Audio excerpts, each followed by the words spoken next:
day, a sad day because the menace of banditry is something I've been trying to fight, and it's a long journey. Just like terrorism is a journey that has to be fought in all means, and it has to be. It's a war. It's a battle that has to be won. This morning we lost two young men, one Kingori and one Kipchirchir. Kipchirchir is from Mogoto. He's a young man. I know him. He's called Philip Kipchirchir. He's a good man. He was a driver. He was driving uh, to Nginyang market for animal market shop, animal market, and he was killed along the way. He was ambushed and killed along the way. But the banditry has changed from cattle rustling to now highway robbery and highway hijacking.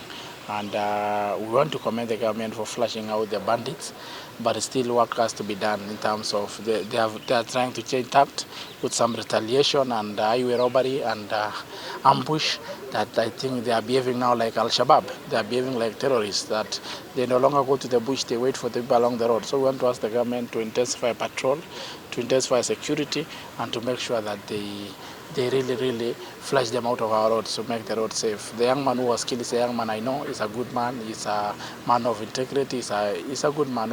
His only mistake was to be found driving along the road, and that he was driving a car to an animal market. He had no other crime that he did. He was trying to feed his children like any other person.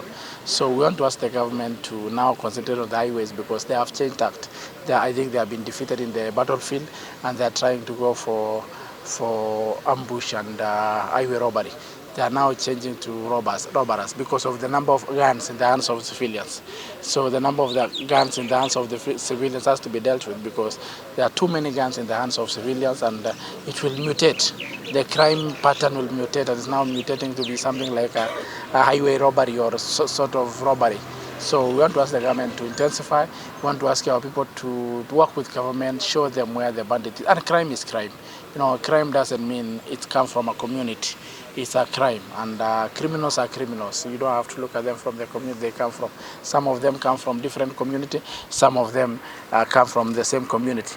The young man who's suspected to have been killed is suspected to have been killed from people from the same community as him. So it's not a good thing. It's a criminal, and criminal roamings at large with guns and bullets must be dealt with. And we want to ask the government to really work on our roads, so to make the roads safe, because the cowards have moved now from the bush. They are on the road doing ambushes and robbery. So that is why we want to ask the government to really intensify.